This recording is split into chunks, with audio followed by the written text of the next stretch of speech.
One of the greatest tragedies in life is to have an identity and never know it. A lion raised among sheep will live like a sheep until it discovers who it is. In the same way, many believers live beneath their calling because they have forgotten their identity in Christ. But 1 Peter 2:9 reminds us of our identity in Christ Jesus. But you are a chosen generation, a royal priesthood, a holy nation, his own special people, that you may proclaim the praises of him who called you out of darkness into his marvelous light. Identity is not what you achieve, identity is what you receive from God. And when you know whose you are, you will discover who you are. Imagine a prince growing up without knowing he belongs to a royal family.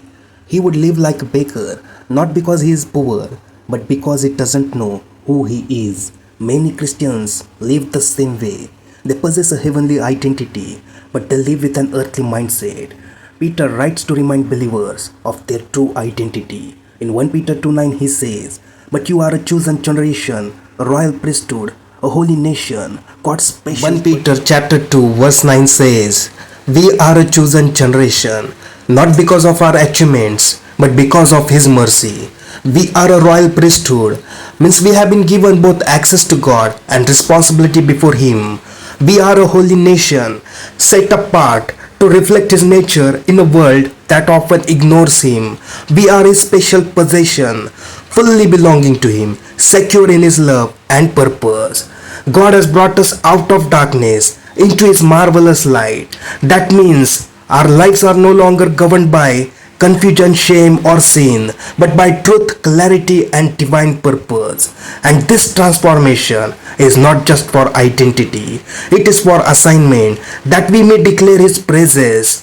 So the real question is not simply who are we, but rather, are we living in the reality of who God has already declared us to be? Called out of darkness into his marvelous light. The darkness here was not only a life of sin and separation from God or life without hope. One aspect of that darkness is that we did not know our true identity in God. We did not know that we were God's chosen people, a royal priesthood and his treasured possession. We did not know the privilege and the purpose God has for us. In his marvelous light, God reveals both his glory and our identity in Christ as his chosen people, so that we may live for his praise. The tragedy of uncertain identity is that it blinds the person to the possibilities of their calling. In Exodus chapter 3, verse 10 and 11, it gives us a picture of identity struggle in the life of Moses. When God called Moses to deliver Israel, Moses did not see at himself as a leader. He saw his weakness. He did not see God's purpose. He saw his past. He did not see God's power. He saw his limitations. So his response was, "Who am I?" The question of identity. When identity is unclear, we live below our calling. We limit ourselves by focusing on weakness instead of God's purpose. When we know who we are in Christ, we stop living in fear and limitations. We start walking in faith, courage, and God's purpose. That's why 1 Peter chapter 2 verse 9 is so Moses stands before us as a profound example of identity struggle. When God called him to lead a nation, his response was the question of identity, "Who am I?" That question reveals a struggle many believers face. This struggle is only because they have not fully accepted what God says they are.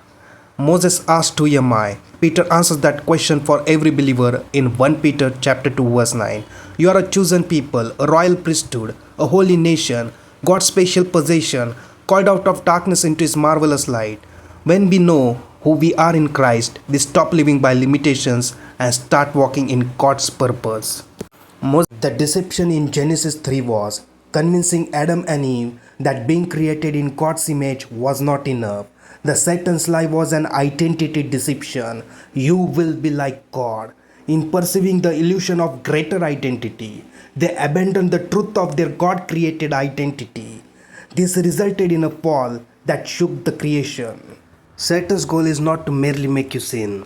His goal is to make you forget who God says you are. Because when identity is lost, direction is lost. In Genesis chapter 3, humanity forgot who they were and believed a lie. In 1 Peter chapter 2 verse 9, God reminds his redeemed people who they are, and truth breaks the power of deception.